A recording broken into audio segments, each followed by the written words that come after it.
Et maintenant, abonnez-vous pour ne rien manquer des prochaines aventures Roblox. Alors, mes chers amis, aujourd'hui, nous allons plonger dans l'univers fascinant et parfois complètement déjanté de Roblox. Et quand je dis fascinant, je pèse mes mots, parce que ce qui va suivre est une histoire vraie, vécue par un joueur comme vous et moi, mais qui illustre parfaitement cette culture gaming moderne, où la réalité et la fiction se mélangent de façon, disons, créative. Cette histoire commence comme beaucoup d'autres sur Roblox.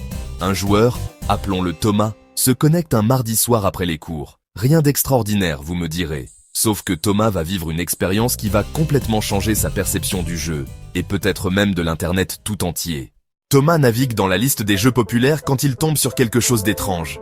Un serveur avec exactement 0 joueur, mais qui apparaît quand même dans les recommandations. Le titre, The Backrooms, but real. Déjà, on sent que ça va mal se passer. Vous connaissez les Backrooms, cette creepypasta devenue phénomène internet? Ces espaces infinis de bureaux abandonnés, avec cette moquette jaune et ces néons qui grésillent? Eh bien, quelqu'un avait décidé de recréer ça dans Roblox, mais avec une petite twist. Thomas clique, évidemment. Parce que la curiosité, c'est plus fort que tout, surtout quand on a 15 ans et qu'on pense être invincible face aux horreurs d'Internet. Il spawn dans ce qui ressemble effectivement aux Backrooms classiques, mais quelque chose cloche immédiatement. D'abord, le son. Dans Roblox, on a l'habitude du silence ou de musique de fond basique. Là, Thomas entend des bruits de pas. Pas les siens, attention. D'autres pas qui semblent venir de partout et de nulle part à la fois. Ensuite, les murs. Dans les vrais backrooms, les murs sont uniformes, répétitifs à l'infini. Ici, Thomas remarque des détails qui changent. Une tache sur le mur qui n'était pas là il y a 5 secondes. Un néon qui clignote différemment. Des portes qui apparaissent et disparaissent. Et puis, il y a ce message dans le chat. Personne d'autre n'est connecté sur le serveur, le compteur affiche toujours 0 joueur, mais dans le chat, quelqu'un écrit « Tu n'aurais pas dû venir ici, Thomas », avec son vrai prénom. Son vrai prénom qui n'apparaît nulle part dans son profil Roblox. Maintenant, mes amis, c'est là que l'histoire devient vraiment intéressante d'un point de vue sociologique. Parce que Thomas, au lieu de se déconnecter immédiatement comme le ferait toute personne sensée, décide de continuer. Pourquoi ? Parce qu'on vit dans une époque où l'extraordinaire est devenu ordinaire, où les limites entre réel et virtuel sont de plus en plus floues. Il avance dans ces couloirs infinis et les messages continuent d'apparaître. Tu es seul ici, Thomas. Personne ne viendra te chercher. Tu commences à comprendre, n'est-ce pas? Et effectivement, Thomas commence à comprendre quelque chose d'étrange. Les couloirs qu'il traverse correspondent exactement au plan de son propre appartement.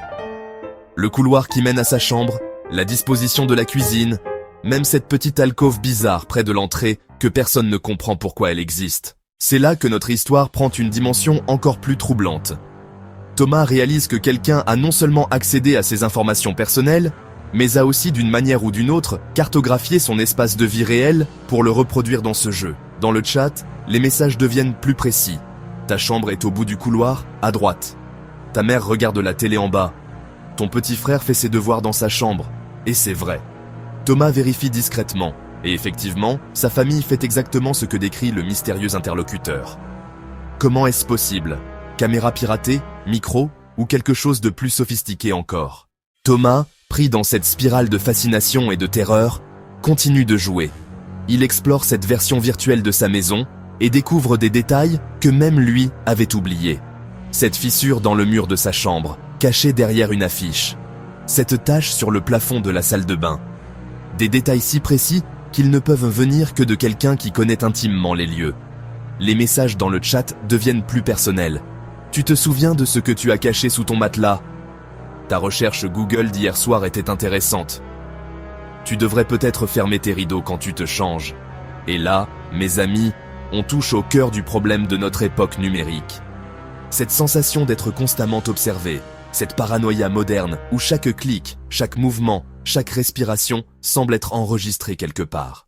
Thomas, maintenant complètement absorbé par cette expérience, commence à perdre la notion du temps.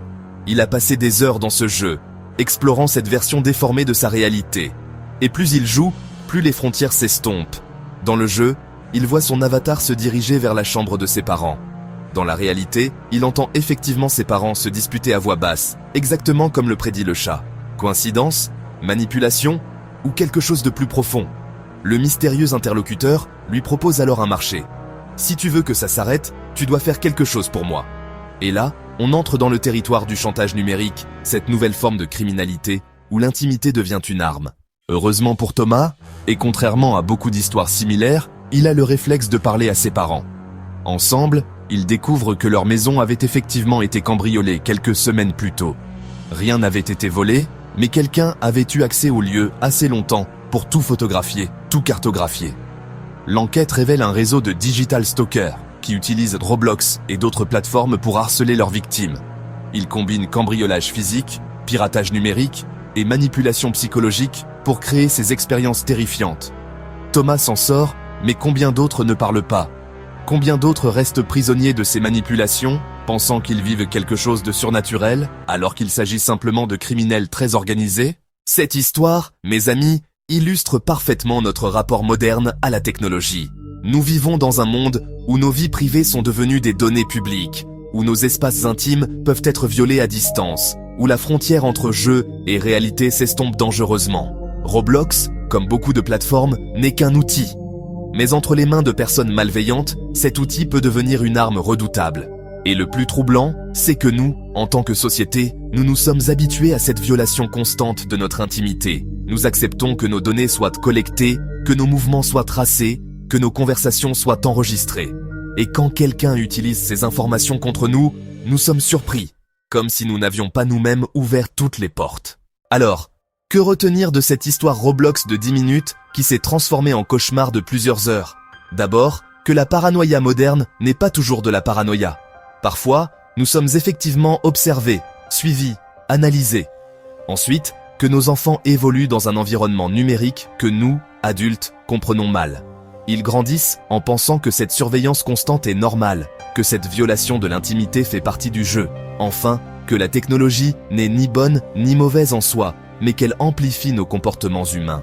Les prédateurs d'aujourd'hui utilisent Roblox comme ceux d'hier utilisaient les terrains de jeu. Les outils changent, les intentions restent les mêmes. Thomas va bien aujourd'hui. Il joue encore à Roblox, mais avec plus de prudence. Il a appris à reconnaître les signaux d'alarme, à faire confiance à son instinct, et surtout, à parler quand quelque chose ne va pas. Et vous, mes chers amis, la prochaine fois que vous ou vos enfants vivrez quelque chose d'étrange en ligne, rappelez-vous cette histoire. Parfois, le surnaturel a une explication très terre-à-terre. Et parfois, cette explication est bien plus effrayante que n'importe quel fantôme. Voilà pour cette histoire Roblox qui nous rappelle que dans notre monde hyper connecté, la vraie horreur ne vient pas des monstres virtuels, mais des humains bien réels qui se cachent derrière les écrans. Tout à coup, l'écran se met à trembler. Et boum! Une explosion gigantesque a coupé le souffle, de pixels numériques éclatent sur l'univers de Roblox, éparpillant des blocs colorés et envoyant des ondes de choc lumineuses dans toutes les directions. Quand la poussière retombe, les mots « Abonne-toi maintenant » explosent à l'écran en couleurs vives et clignotantes, rebondissant et tournoyant avec plein d'énergie. Hey, les aventuriers! Si vous avez kiffé cette aventure Roblox de folie, des mystères flippants au suspense haletant, ne ratez surtout pas notre prochaine histoire. Gap 2S. Explosez ce bouton, s'abonnez tout de suite et rejoignez notre communauté d'explorateurs du numérique. Activez la cloche pour être les premiers à découvrir de nouveaux secrets et lâchez un like si vous voulez plus d'aventures Roblox épiques. N'oubliez pas, votre prochain clic pourrait vous sauver du prochain cauchemar numérique. Ou vous y plongez tout droit. On se voit dans la prochaine vidéo, et d'ici là, restez curieux, restez prudents, et restez abonnés.